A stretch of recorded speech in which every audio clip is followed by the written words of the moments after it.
The cream linen envelope sits on my glass desk like an accusation. Heavy stock paper, gold embossed return address my parents never skimp on presentation. I trace my finger over my name, written in my mother's perfect penmanship. Marion Blake. Not Miss Blake, the name my employees use with a reverence that still startles me sometimes. I don't need to open it. Annual Blake family reunion, scheduled with military precision 11 months in advance. Same insufferable questions awaiting me. When will you find a real job? Have you considered coming to work for your father? Are you still wasting time on that little website? A sharp knock rattles my office door, the one my team knows to use when something can't wait. Come in. Diane bursts through the doorway, iPad clutched against her chest, eyes wide. In 3 years as my executive assistant, I've never seen her sprint. Miss Blake, Forbes just announced their next cover. My stomach drops. When? 5 minutes ago. It's all over Twitter already. She turns the iPad toward me. The mock-up glows on the screen. My professional head, the one I reluctantly allowed for our investor deck against Forbes' red background. Marion Blake, the quiet force behind a $1.3 billion creative tech platform. My hands shake as I take the iPad. 12 years of careful anonymity shattered in a headline. Who leaked it? My voice sounds distant to my own ears. Legal is already on it. The reporter had sources from last month's Series D investors. I nod, mind racing through implications. Dad's investment firm associates subscribe to Forbes. Lucas, my golden child brother, probably has a digital alert set for industry news. My mother's friends devour business gossip like chocolate. Get the team together in the conference room, 20 minutes.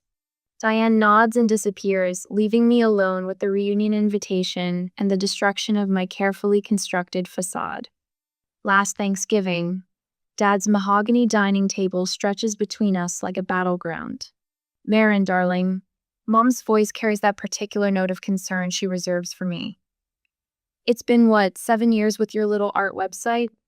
Maybe it's time to consider something more substantial? I take a careful sip of wine. $400 million in private valuation, burning a hole in my tongue. It pays the bills, Mom. Barely from what you've told us, Dad says, not bothering to look up from his plate. Lucas smirks from across the table. Some of us had big news today. Got that promotion to head of acquisitions. Congratulations, I murmur, cutting my turkey into perfect squares. Your brother understands business fundamentals, Dad says. When you're ready for a real job, we'll find something for you at the firm. I smile and nod, the same practiced expression I've perfected since graduation. The one that hides my empire. Cold glass presses against my forehead as I stare out at the Manhattan skyline from my corner office. 42 floors up, with a view most executives twice my age would kill for. Behind me, the modern workspace hums with activity. 120 people building something extraordinary vision, brought to life through their talent. The legal structure took months to perfect. Shell companies, privacy agreements, strategic use of my initials instead of my full name. All to keep Marion Blake separate from MB, Innovations and Public Records. A gentle tap at the door frame. Lisa, my chief legal officer, waiting with my executive team. We need to talk about the Forbes piece, she says. The 5 of them file in my carefully selected inner circle, the only people who know the full truth about who owns this company. The concern on their faces mirrors the tightness in my chest. What's our response? Asks Marcus Maiku.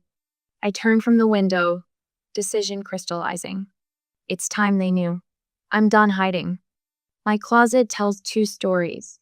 On the left, modest blouses, sensible slacks, the costume I wear to family gatherings. Clothes that say, struggling artist, barely making rent. On the right, Armani, Chanel, Burberry.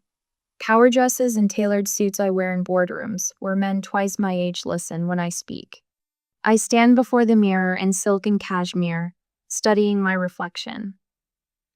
The woman my family believes they know versus the CEO I've become. No more pretending, I whisper to myself. From my nightstand, I take the advance copy of Forbes, delivered by courier this morning. The weight of it feels significant in my hands. I slide it deliberately into my designer handbag.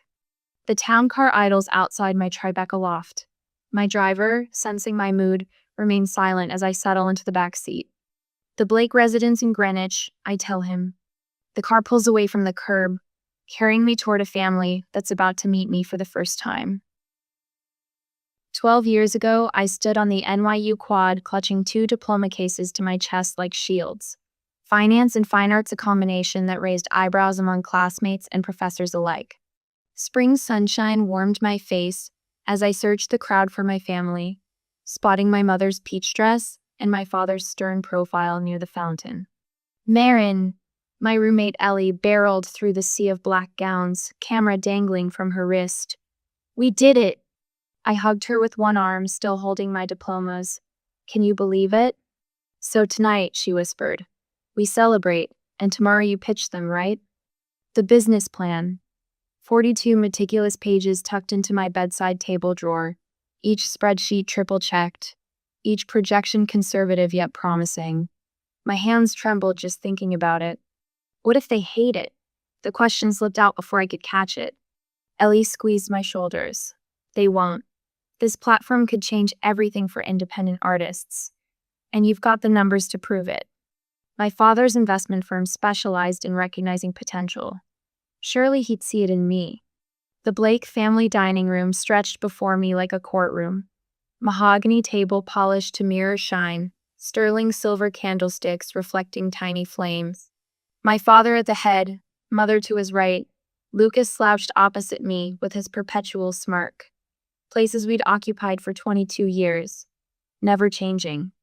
Well, Marin, my father said, folding his napkin precisely. Let's see this grand idea Lucas tells me you've been working on. I placed my leather portfolio on the table, hands steadier than I expected.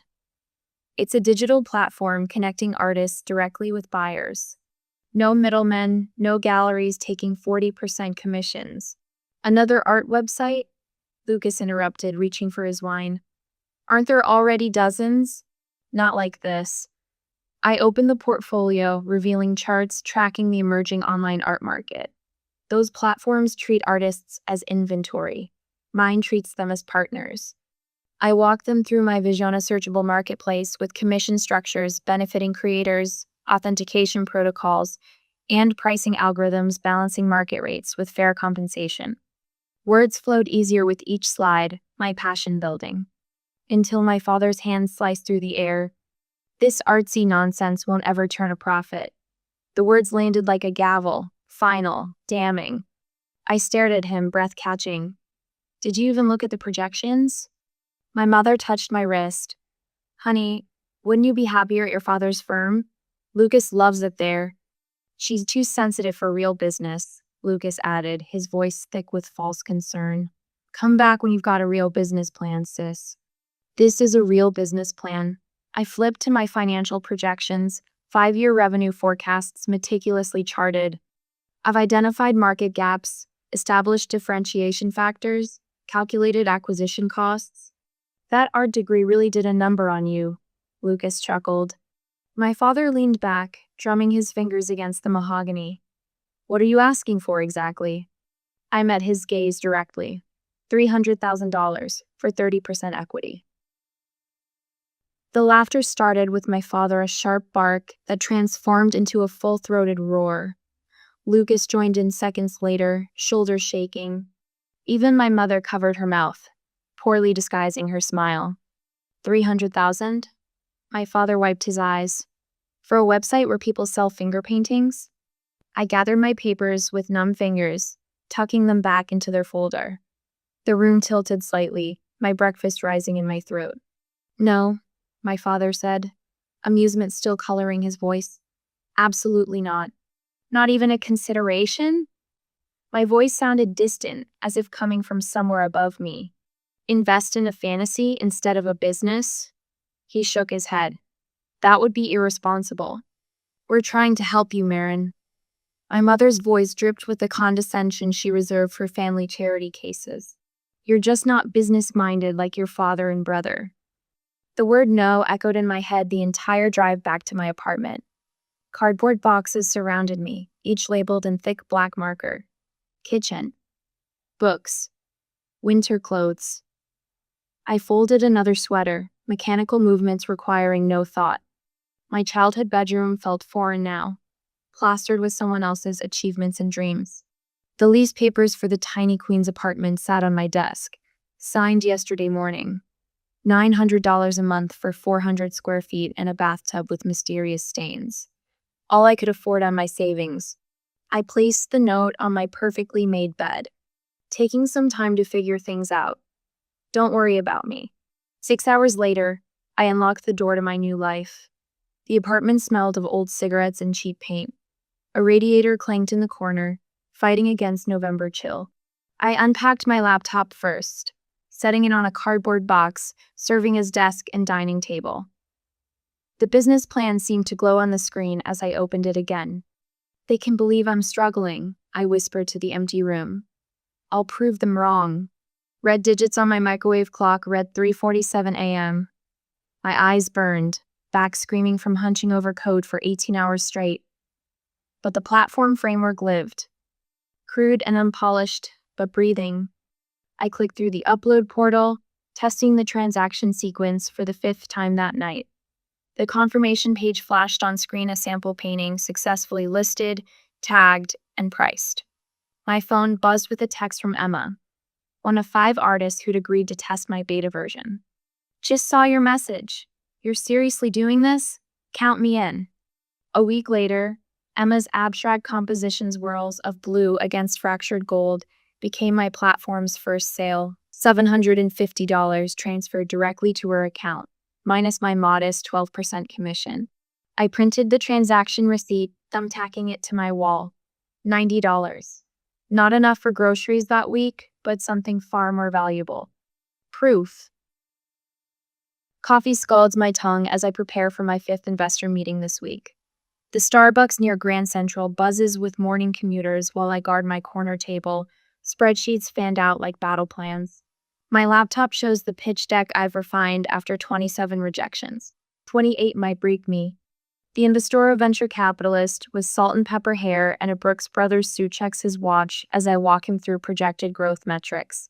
His eyes glaze over when I mention digital art licensing. Interesting concept, he says, closing my folder before I reach the financial projections. The market seems limited. The rejection letter lands in my inbox before I make it back to my Queen's apartment. I pin it on my wall alongside the others. 28 neat rows of, unfortunately at this time, and not the right fit for our portfolio. My eyes drift to the family photo in the corner, Lucas's promotion celebration at the country club. My absence carefully explained away. Marin's little website keeps her so busy. If they only knew. 3 years in, the platform reaches 10,000 artists. I celebrate with instant ramen at my desk, scrolling through user testimonials. Sold my first commission through your platform last week. Quit my day job. This is all I do now. Found clients in Europe. Never thought my work would travel farther than I have. A knock interrupts my scrolling. Katie from accounting, one of 5 employees, crammed into our first real office, stands in my doorway. The space boasts water-stained ceiling tiles and temperamental heating, but the rent doesn't make me flinch when signing the monthly check. The advertising agency called, she says, trying to contain her smile. They want exclusive rights to 20 artists for their new campaign. Which agency? Larson and Pine. The agency that rejected my application for a junior design position 2 years ago? I lean back in my chair, permitting myself 5 seconds of satisfaction before nodding. Send them our premium client contract. 7 years after that first rejection at my parents' dining room table, I stand at the window of our Soho office. Employees fill the open floor plan, graphic designers, developers, account managers, my creation breathing and growing beyond my wildest dreams. My phone buzzes with a text from my mother. Thanksgiving dinner next Thursday. Lucas bringing his new fiancée. Dad wants to know if you need money for a cab. I slip the phone into my pocket as Marcus, my newly hired COO, Approaches with champagne and plastic cups. $12 million valuation. Not bad for a little art website. He's the only person who knows about my family, about their dismissal of everything I've built. The investors wanted 51%, I remind him. But settled for 23%, he counters, handing me a cup, leaving you with controlling interest and a very impressive personal stake. Nobody knows it's me, I say, watching the bubbles rise in my cup. The legal structure makes sure MB Innovation stays separate from Marin Blake. Does that bother you? Not getting credit? I think about last Christmas, my father patting my shoulder with the same pitying look he's given me for years. Anonymity has its advantages. So Marin, Lucas says, swirling expensive bourbon in his glass at our parents' anniversary dinner. Still playing with that art website? What's it been now? 9 years? Something like that. I push food around my plate, the designer watch hidden beneath my sleeve worth more than his monthly salary. You know Dad's firm is expanding. We could use someone to manage our social media. Nothing fancy. Just schedule posts, answer comments. Mom touches my arm. Think about it, honey. Health insurance. Regular hours. I'm managing, I say, the understatement so profound it nearly makes me laugh. Dad doesn't look up from cutting his steak. The offer stays open, when you're ready for stability. I nod, silent. My company just closed a deal with Sotheby's to authenticate digital art. But they'll never know. 3 years before the Forbes cover, I sit alone in my office, scrolling through financial news. A headline catches my eye. Blake Investment Group faces liquidity crisis. My father's company legacy he built teeters on collapse. The article estimates 200 employees could lose their jobs by month's end. The family group chat buzzes with emergency meeting details. My name isn't mentioned once.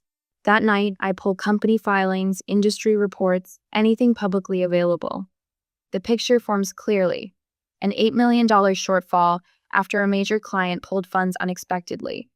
Not insurmountable with the right investor.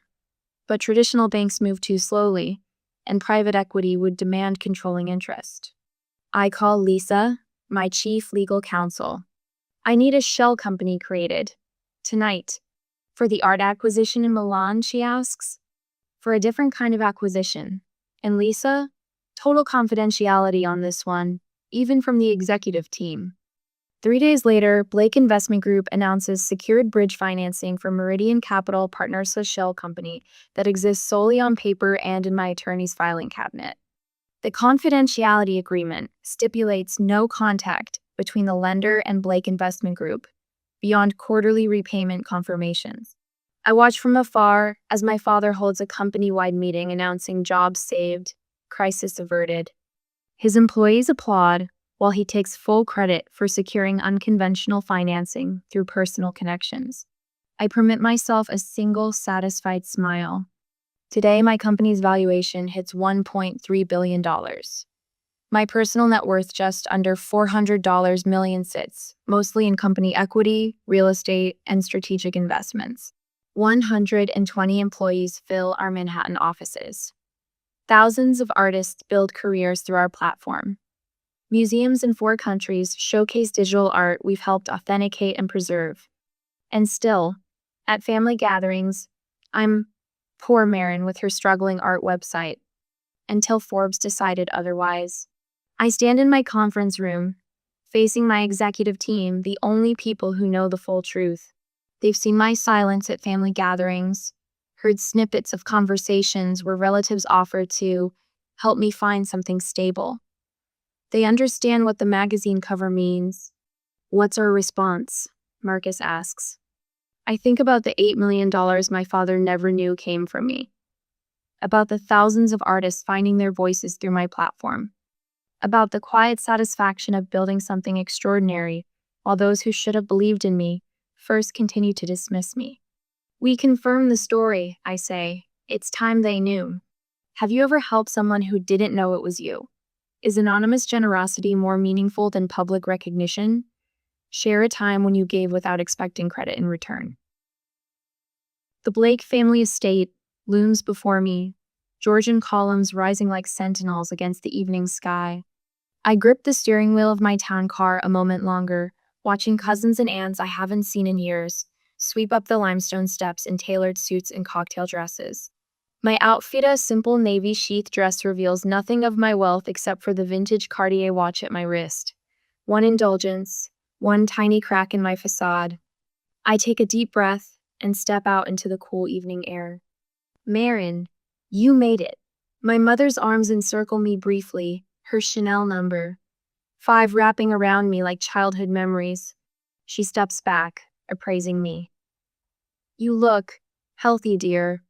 Her favorite euphemism for you could stand to lose weight. I swallow the retort rising in my throat. Thank you, Mother. You look well. My father appears behind her, distracted by something on his phone. He glances up, nodding. Marin. Then back to his screen. Not a businessman tonight, a father. Yet business always comes first. Did you hear about Lucas's new acquisition? Mother steers me toward the house. 30 million. The board approved it unanimously. Lucas materializes on cue, champagne flute in hand. Baby sister. Still keeping that little art website afloat? His smile doesn't reach his eyes. I closed the Peterson deal yesterday. You probably saw it in the journal.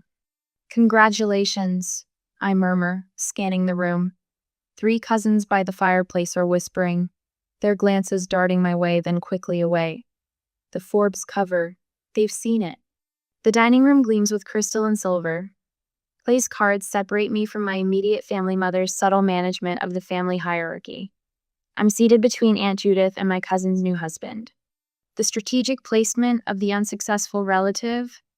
Conversation flows around me like water around a stone. Mutual fund performances.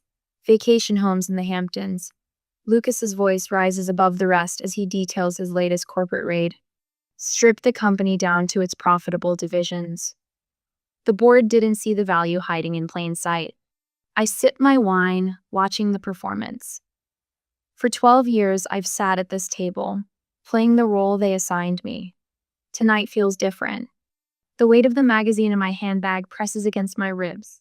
The clink of silver against crystal cuts through the dinner chatter. My father rises, glass held high. I'd like to say something important tonight. The table quiets immediately. Even Lucas stops mid-sentence. 3 years ago, Blake Investment Group faced a crisis that nearly destroyed us. A liquidity crunch that threatened 200 families who depend on us. His voice drops, uncharacteristically vulnerable.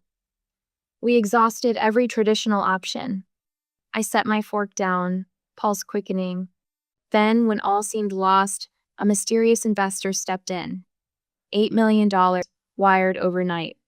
A bridge loan that saved everything we built. My throat tightens. The confidentiality agreement prevents me from knowing who this angel investor was. He raises his glass higher. But whoever you are, you saved 200 families. We are eternally grateful. The silence that follows feels electric. I push back my chair and stand, the legs scraping against hardwood. Every head turns. That was me. My voice carries clear across the table. I wired the funds. My father freezes, glass still raised. I meet his eyes directly. I just didn't feel like hearing your lecture again. Forks hover in midair. My mother's wine glass tilts dangerously in her suddenly slack grip. Lucas's face drains of color, making his teeth look unnaturally white in his frozen smile. My father stutters. You? That's not. How would you? I reach into my handbag, the weight of 12 years of dismissal fueling my movements.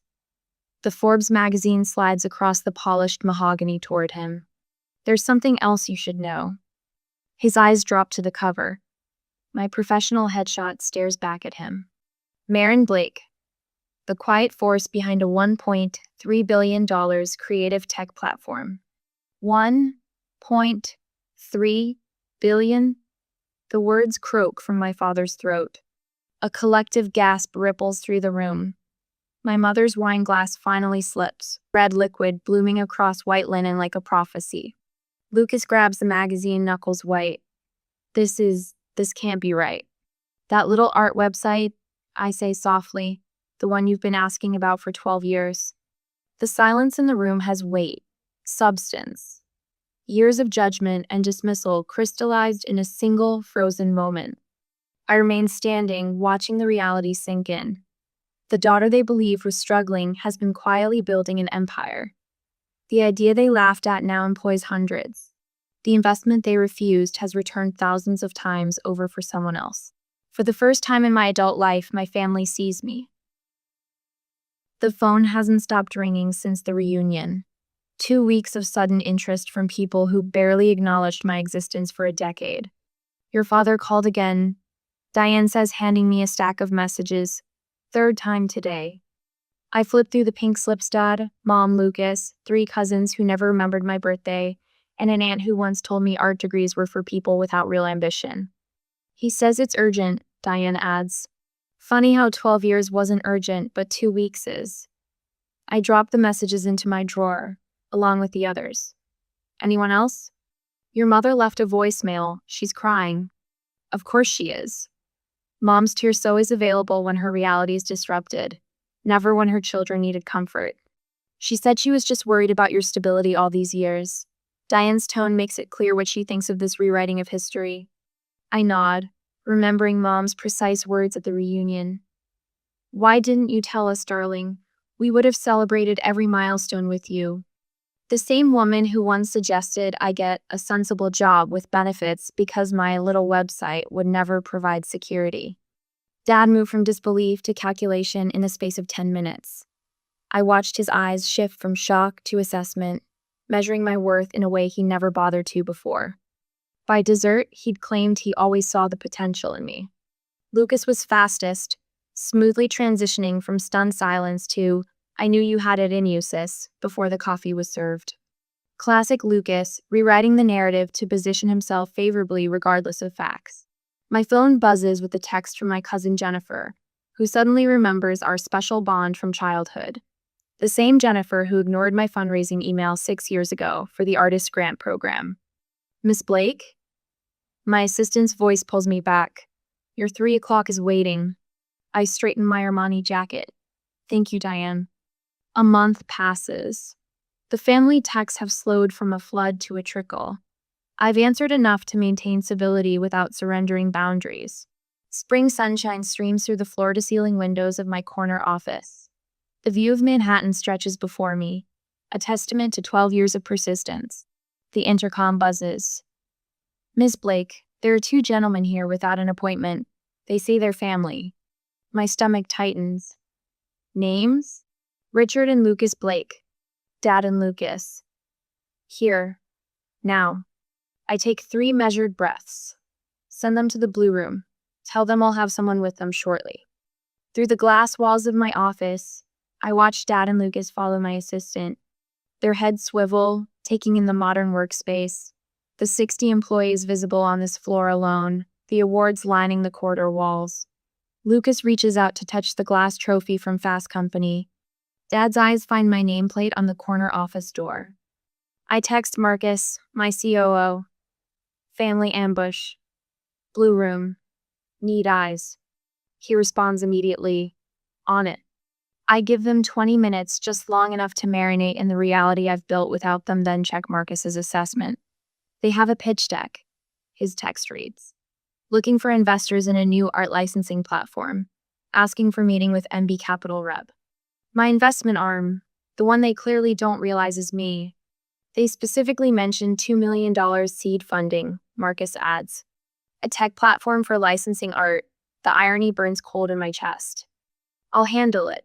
I text back. The blue room falls silent when I enter. Dad half rises from his seat, recognition and confusion battling across his face. Lucas freezes mid-sentence, the polished pitch dying on his lips. I take the head chair, the one they'd left empty, for the imaginary investor they'd planned to impress. Gentlemen, I smooth my skirt beneath me. I believe you're pitching to me.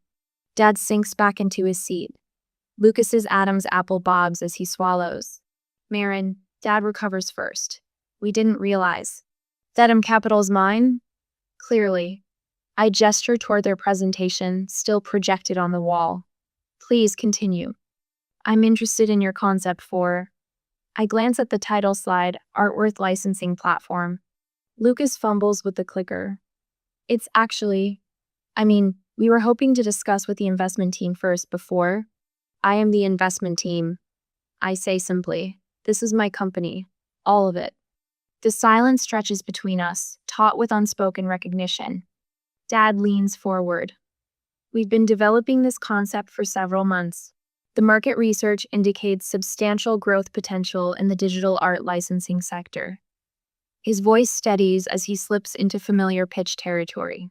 We're seeking $2 million in seed capital for a projected 30% equity stake. Exactly what I asked from him 12 years ago. Impressive, I say, opening the leather portfolio before me. I've reviewed similar proposals in this space.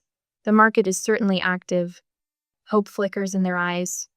I slide a folder across the table. Before we proceed, I wanted to share some relevant background information. Dad opens it, Lucas leaning close. Inside, printouts of every dismissive email, every belittling text, every family dinner conversation where they mocked my little art project. Transcripts I'd had Diane compile from my meticulous records. 12 years ago, you said I wasn't business-minded. My voice remains conversational, neither bitter nor triumphant. You said digital art platforms would never turn a profit. You said I needed a real job with realistic expectations. Dad's fingers hover over a printout of his own email. Stop wasting time on pipe dreams, Marin. The adults are trying to build something that matters. Today, you're pitching me your dream. I close my portfolio, and I'm saying no. Lucas starts to protest, but Dad silences him with a hand on his arm. For once, my father looks his age. I helped you once, I continue. That was for the employees. 200 families who didn't deserve to suffer for management's mistakes. I stand, smoothing invisible wrinkles from my skirt. I'm not your safety net. Not anymore. Marin. Dad's voice lacks its usual authority. We're family. Yes, I agree. We are. And this time, you're on your own. I walk to the door, then pause. The weight of a decade of silence finally lifting from my shoulders. Good luck with your venture, gentlemen. Diane will show you out. My corner office gleams with morning light as I review our Spring Arts grant selections. The platform I built now supports thousands of artists, with a team of 120 people who share my vision. No Forbes cover or Industry Innovator Award on my shelf means as much as these 20 new creators will fund. The committee is waiting for your approval, Miss Blake. Diane says from the doorway. Tell them it's perfect. Last night, I hosted my executive team at my actual home and not the modest apartment I kept for family visits. We drank good scotch and talked until midnight. These people who believed in me when blood relatives wouldn't spare a dime. My CFO raised his glass when our latest valuation hit headlines. My marketing director showed baby pictures and asked for advice. They're the family I chose. The weight of pretending has lifted, leaving me lighter than I felt in 12 years.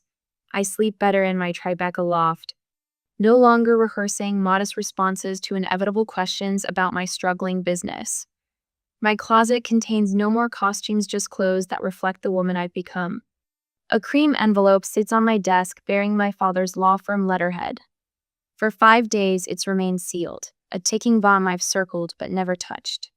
The memory of our last encounter, his face when I rejected his business pitch, keeps my letter opener at bay. Coward, I whisper and slice it open. My father's handwriting carries decades of authority, precise strokes that once signed billion-dollar deals. I read aloud, needing to hear the words in real space. I was wrong. 3 words I never expected from William Blake. You didn't just prove us wrong, you proved yourself right. I've spent 30 years identifying potential, yet missed it sitting across my own dinner table. I'm sorry it took so long to see it. My hands tremble. Outside, Manhattan continues its endless movement, unaware of seismic shifts in my private world. Your mother and I would like to know the daughter we failed to see. In my private workshop where I still create art when spreadsheets overwhelm me, I find a simple black frame. The letter slides in beside another document, the first email rejection from my father's assistant. Mr. Blake regrets he cannot provide funding for your project at this time. Two bookends to a journey I never planned. Thanksgiving arrives exactly 1 year after the confrontation that changed everything.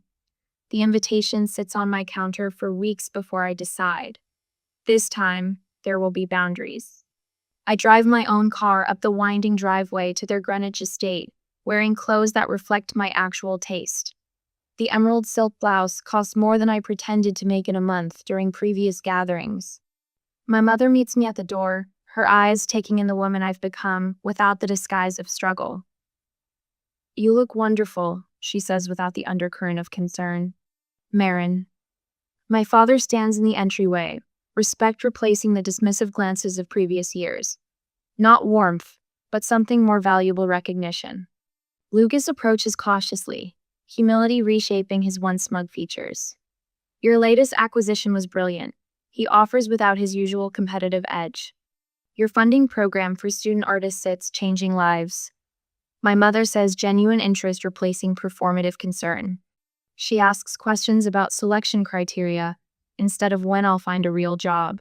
From across the room, I watch them, these blood relatives, adjusting to truth rather than comfortable fiction.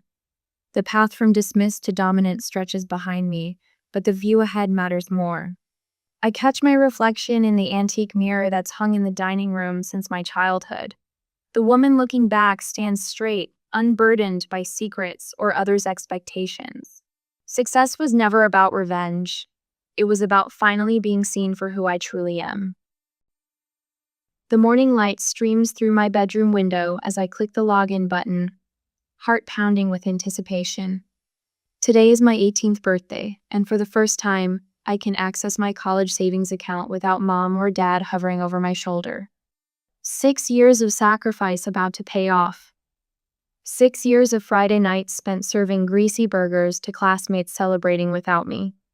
6 years of maybe next time, when friends invited me anywhere that cost money. The page loads. I blink, thinking it's a mistake. I refresh the screen. $0.00. My fingers shake as I type the account number again, triple-checking every digit. The result remains the same. Nothing but emptiness where my future should be. That can't be right, I whisper to the screen. The wooden stairs creak under my feet as I make my slow descent. Each step feels heavier than the last, like walking through water.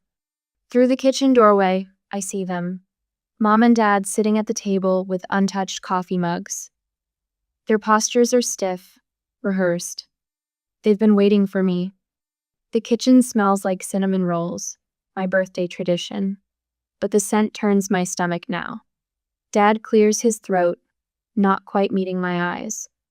"Madeline, we need to talk about your savings account." Mom's eyes are red-rimmed. Her hands clasped so tightly her knuckles shine white against her skin. "What happened to my money?" My voice sounds foreign to my own ears, too calm, too controlled for the storm building inside me. Dad shifts in his chair. "Your brother needed a fresh start after rehab, with the baby coming and everything. We had to help him." Mom cuts in, a tear sliding down her cheek. "Brandon needed a stable home for his new family. You gave him my college fund?" The words taste like metal in my mouth. "We used your savings to help with the down payment on Brandon's house." Dad confirms, his voice taking on that familiar tone he uses when he's decided something is non-negotiable. $14,000 goes a long way toward getting your brother back on his feet. A movement in the doorway catches my eye. Brandon leans against the frame, arms crossed over his chest. His smirk makes my blood run cold. "Thanks for helping us out, sis," he says with a casual shrug. "Real lifesaver." Memories flash through my mind. 16 years old, rushing from school to make my diner shift. The worn leather notebook Grandpa gave me where I tracked every penny earned. The pride in his eyes when I showed him my growing savings.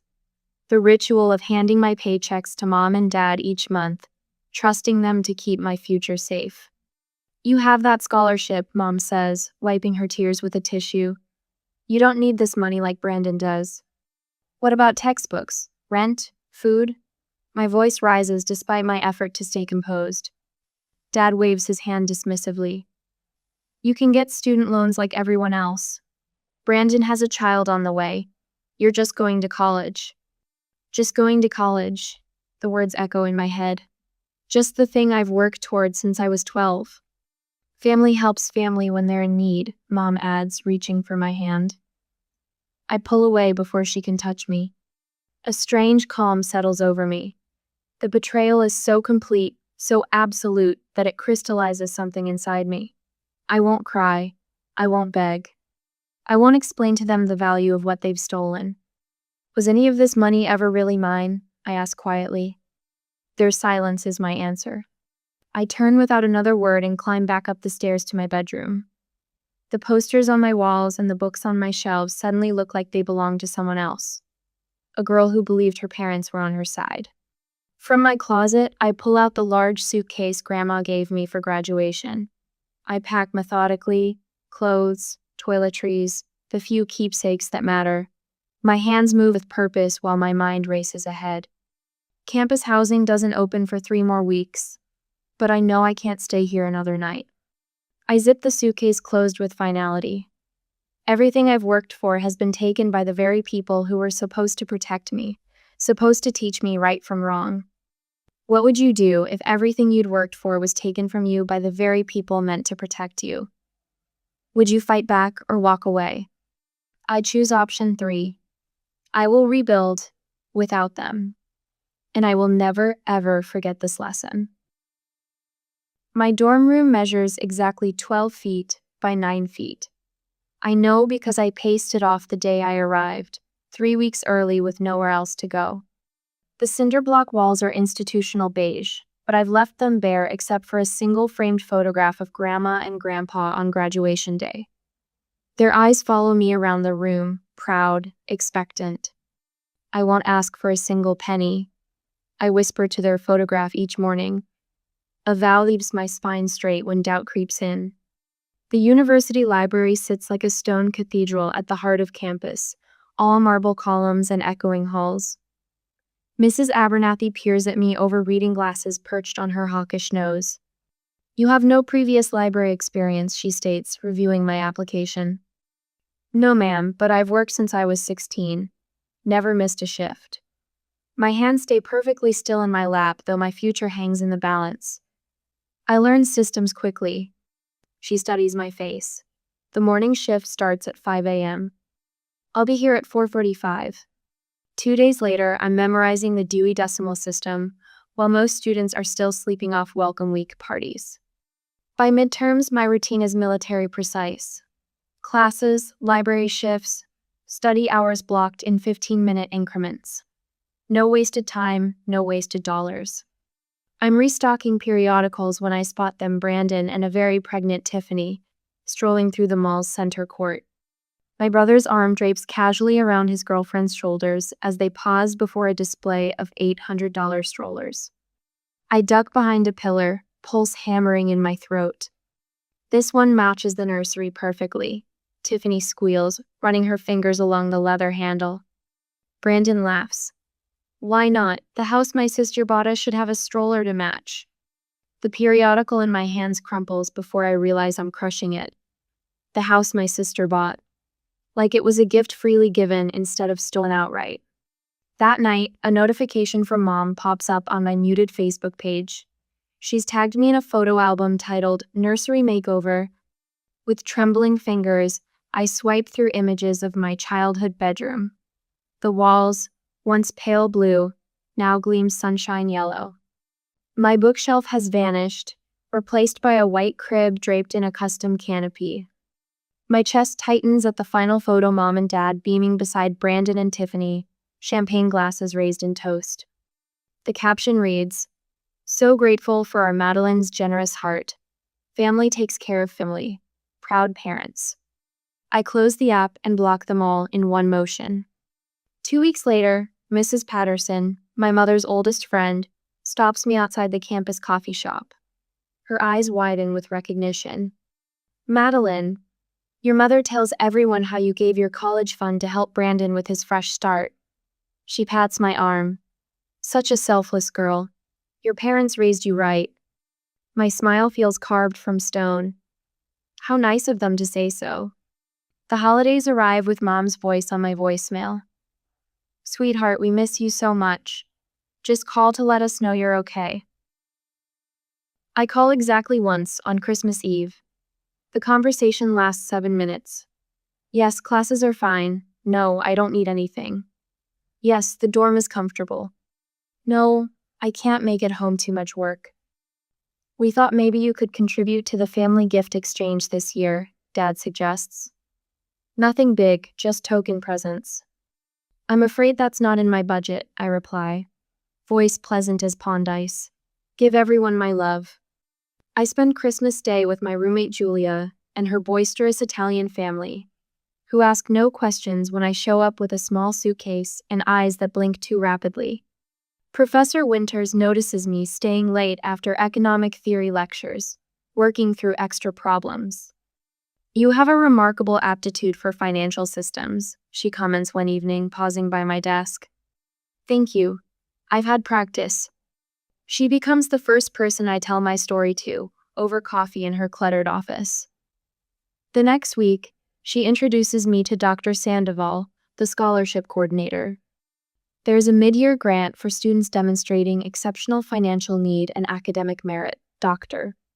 Sandoval explains, sliding a form across his desk. The application deadline is tomorrow. Lucky Professor Winters mentioned you today. Luck had nothing to do with it. The elderly landlady of the off-campus house where I find a tiny room seems to see straight through me. Mrs. Chen peers at my rental application, tapping her cane thoughtfully. Full-time student with 2 jobs? When do you sleep, girl? Whenever necessary, I answer honestly. She nods once. Rent's $300, but I'll make it $225 if you shovel the walk in winter and help me with groceries. My arthritis makes carrying bags a misery. I move in that weekend. My first library paycheck feels sacred in my hands. At the credit union just off campus, I open an account in my name only. No parents as co-signers, no shared access. Would you like to set up a savings account as well? The banker asks. Yes. I push $40 across the counter, exactly 20% of my earnings. This goes into emergency savings. Every paycheck.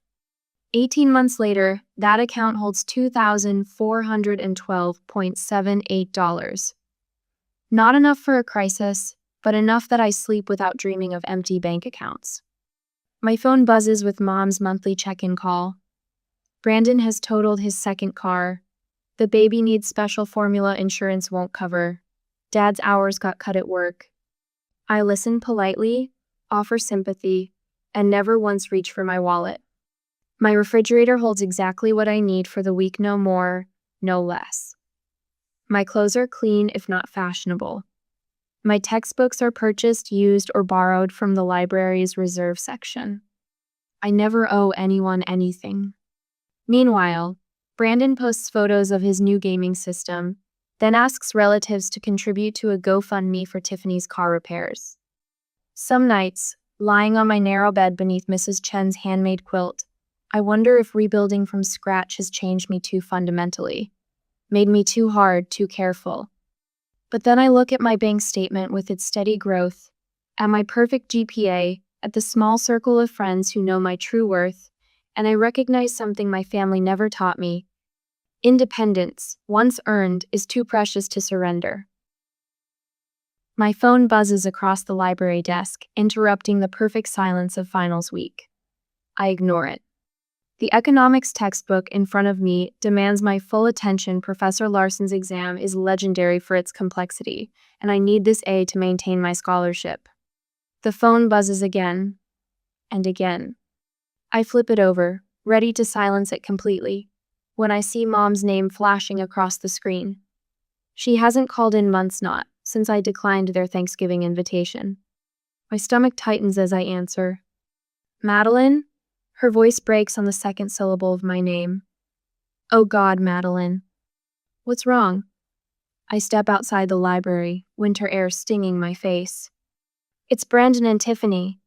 She's crying so hard I can barely make out her words. They're gone, and they left.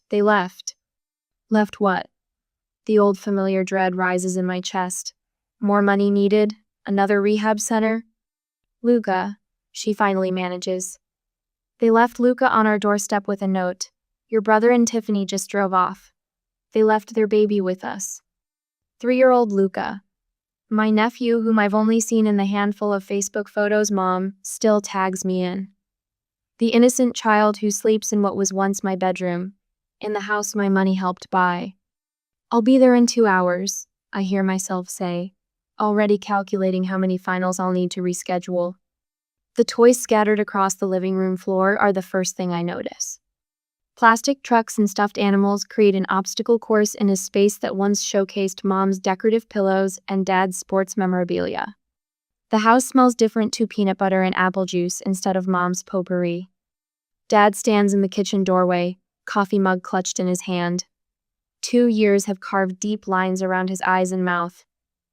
His shoulders stoop forward as if carrying an invisible weight. Madeline, he says, my name sounding strange in his mouth after so long. Mom appears behind him, hair hastily pulled back, eyes puffy and rimmed with red. Thank God you're here, she whispers, moving toward me as if to hug me, then stopping short when I shift my weight backward. A small voice calls from the living room. Gamma? Juice? I step around my parents and see him for the first time in person. Dark curls like Brandon's, but Tiffany's blue eyes. Luca sits on the floor in dinosaur pajamas, little fingers working to stack blocks that keep toppling over. He looks up at me, unafraid of this stranger in his grandparents' house. Hi, he says simply. Hi, Luca, I reply, my voice softening without my permission. I'm your Aunt Madeline. They never really got clean. Dad's confession comes after Luca has finally fallen asleep on the couch, thumb tucked in his mouth. We thought the house would give them stability, but we've been helping them financially, Mom adds, not meeting my eyes.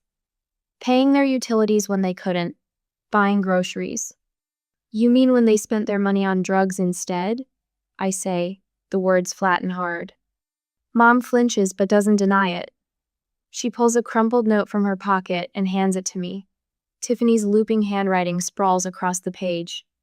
We can't do this anymore. Luca deserves better. Tell Madeline she was right about everything. She should raise him. She's the only one who has her life together. Don't try to find us. The note trembles in my hand. You knew, I say, looking between them. You knew all along Brandon hadn't changed, and you kept giving them money anyway. He's our son, Dad says, as if that explains everything. I walk to the window, watching snow begin to fall outside. And I'm your daughter. That didn't stop you from taking everything I worked for. The silence that follows is heavy with unspoken guilt. It would just be temporary, Mom says over breakfast the next morning, her voice carefully casual. Until we figure something out. What would be temporary, I ask, though I already know. You moving back home. She stirs her coffee, not looking up. Family responsibility comes first, especially with a child involved. Dad clears his throat. You could transfer to the community college, or take a semester off. Luca needs family right now. I watch Luca across the table, happily smashing banana into his mouth.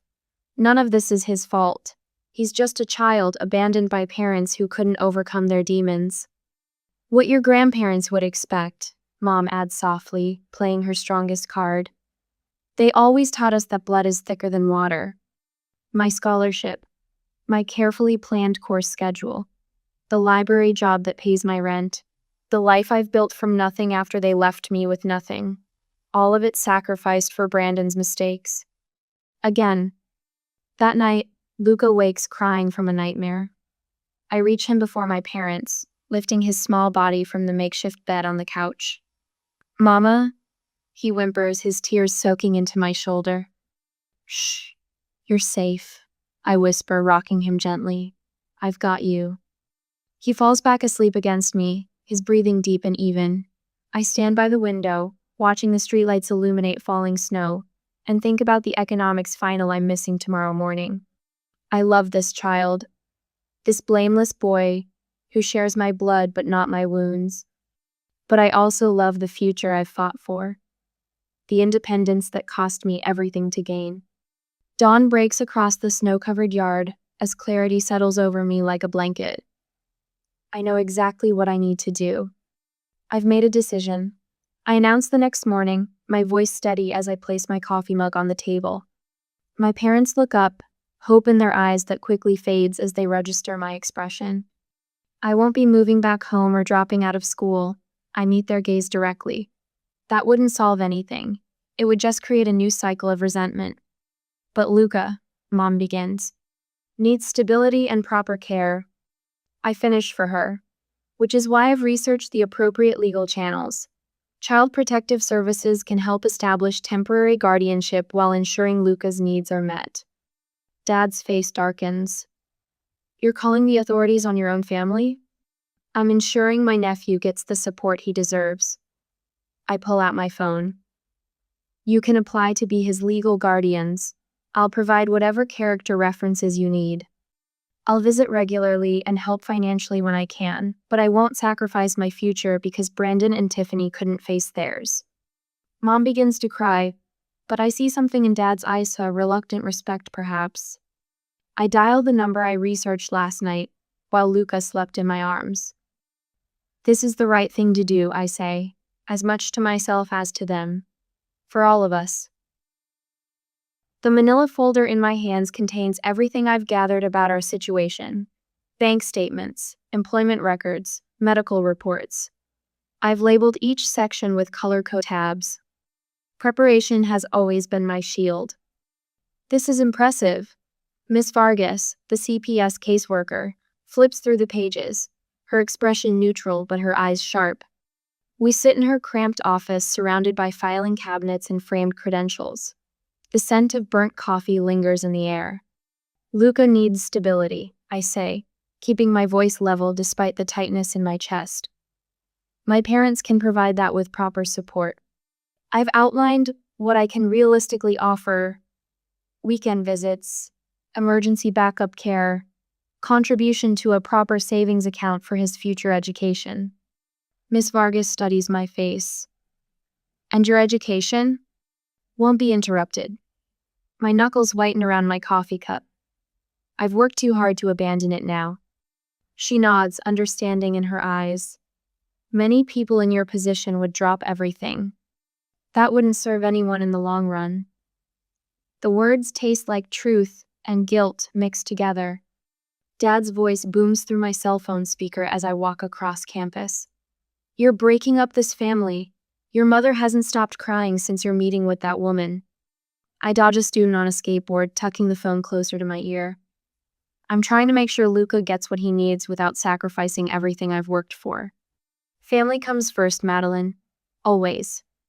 The hypocrisy stings like winter air against bare skin. Like when you put Brandon first, or was that different? His silence says everything. That night, Mom leaves 3 tearful voicemails.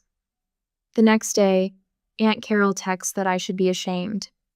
Uncle Rick calls to remind me that family sticks together. None of them mention the money that was taken from me. Through my apartment window, I watch a cardinal land on a snow-covered branch.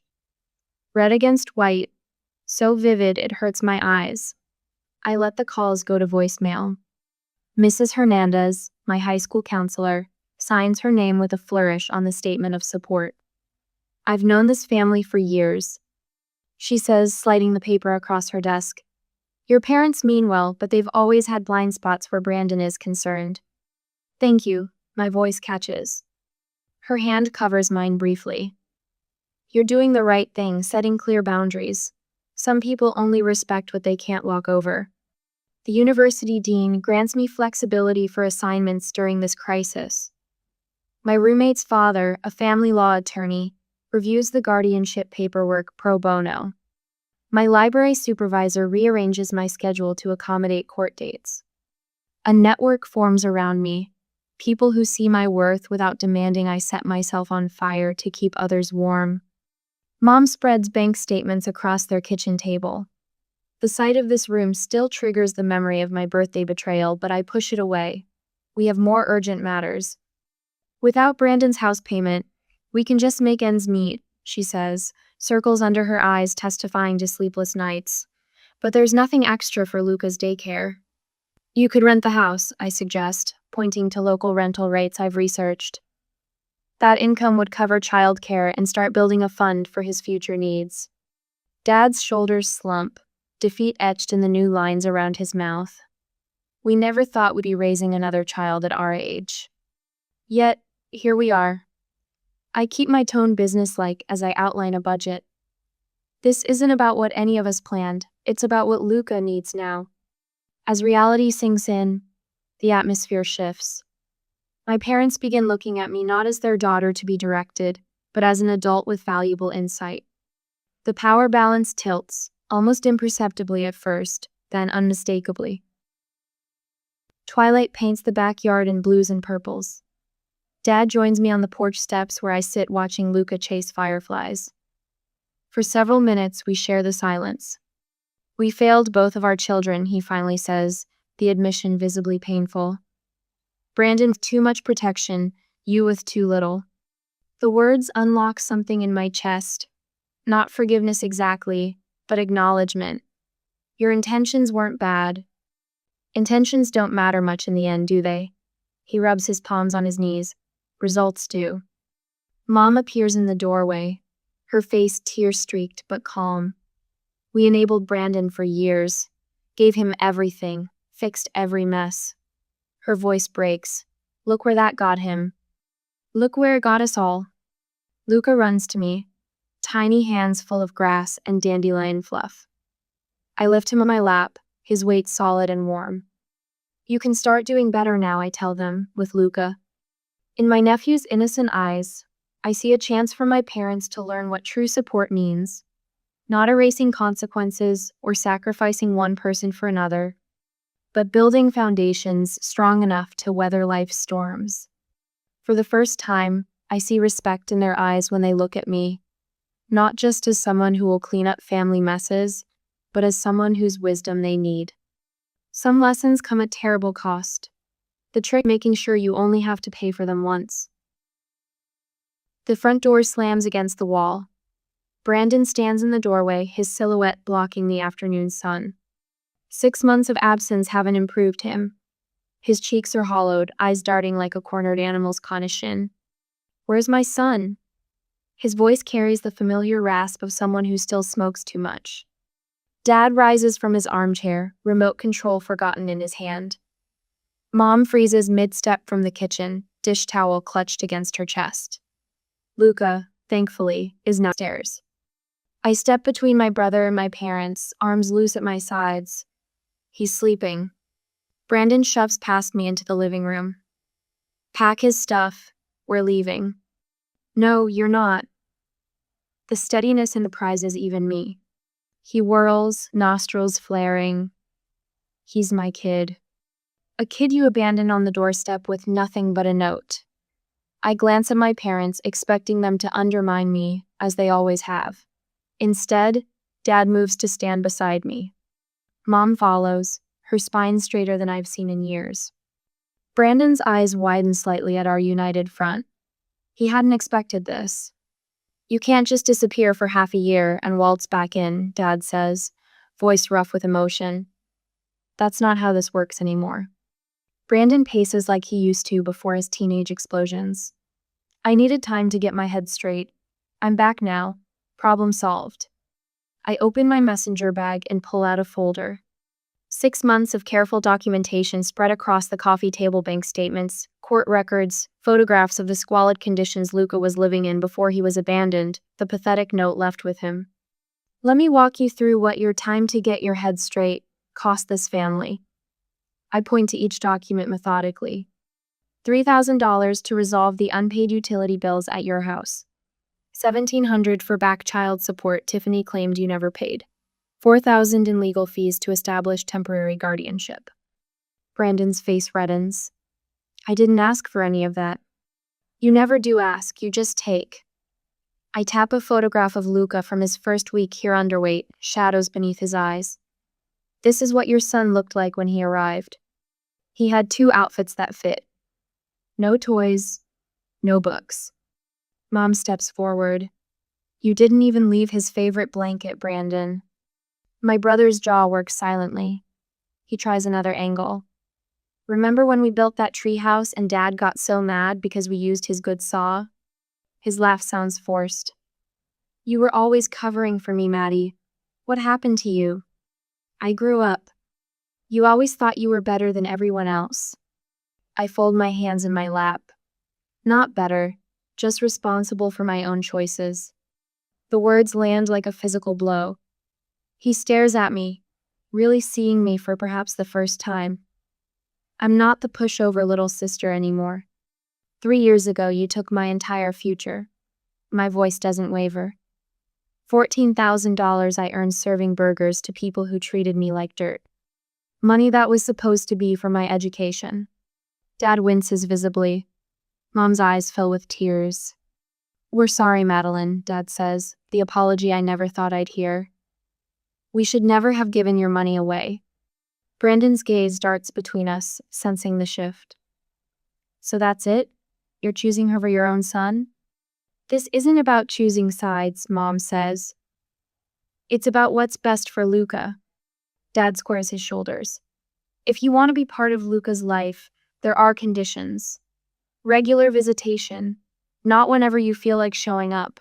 Drug tests, a steady job, a suitable living arrangement, and therapist appointments, Mom adds, her voice firmer than I've ever heard it. You need help, Brandon. Real help, not just promises. My brother's face contorts. You can't keep my kid from me. I have rights. Rights you abandoned on the doorstep, I remind him.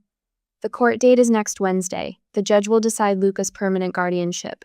You're welcome to make your case then. The fight drains from him suddenly, replaced by the manipulative charm I know too well. Come on, Maddie. We're family. You know how much that little guy means to me. I do know, I say quietly. That's exactly why I'm standing here. The family court is smaller than I imagined, wood-paneled and smelling faintly of lemon polish. Luca sits with a court-appointed advocate in a waiting room with toy trucks and picture books. When the judge calls me to testify, I speak clearly about my parents' devotion to their grandson through preschool research, the pediatrician visits, the nightlight shaped like a dinosaur because Luca fears the dark. I describe my own role as the aunt who reads Saturday morning stories and helps with bath time when I visit. And your relationship with the child's father? The judge peers over reading glasses. He's my brother. I want him to be part of Luca's life when he's healthy enough to be a positive presence. Brandon stares at the table throughout my testimony. When the judge grants my parents primary guardianship with supervised visitation rights for Brandon, he doesn't protest. Outside the courtroom, my brother catches my arm. You think you won, don't you? This wasn't about winning. I gently remove his hand. It was about Luca having stability. He shakes his head. You'll never forgive me for taking your money. I study his face, the same jawline as mine, the same stubborn set to his mouth. Forgiveness isn't something you're owed, Brandon. It's something you earn. He walks away without responding.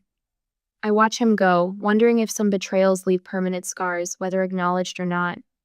Is forgiveness possible without an apology? When someone betrays your trust but never truly acknowledges it, can you move forward? I'd love to hear from those who face this difficult choice. The spring breeze carries the scent of fresh-cut grass across the university quad as I adjust my cap. 2 years of night classes, weekend study sessions, and careful budgeting have led to this moment. Aunt Maddie, look at me! Luca's voice cuts through the murmur of the crowd. He waves frantically from his perch on Dad's shoulders, his tie already loosened and crooked. I scan the sea of faces until I spot them. Mom clutching flowers, Dad beaming with Luca bouncing above him. Their eyes hold something I haven't seen in years. Genuine pride that isn't tangled with expectation.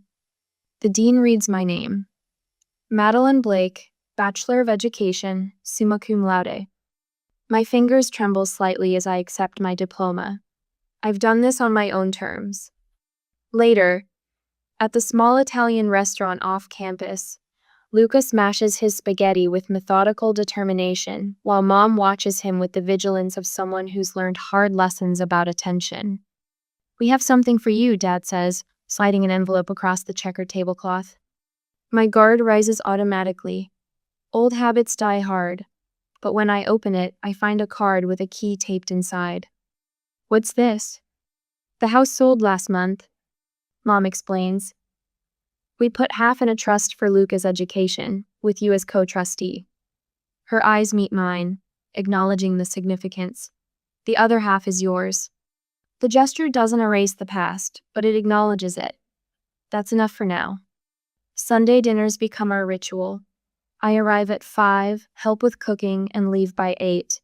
My apartment 20 minutes away is small but entirely mine, close enough for Luca but far enough to breathe. "Can I show Aunt Maddie my bank book?" Luca asks one Sunday, breadcrumbs clinging to his chin. Mom nods.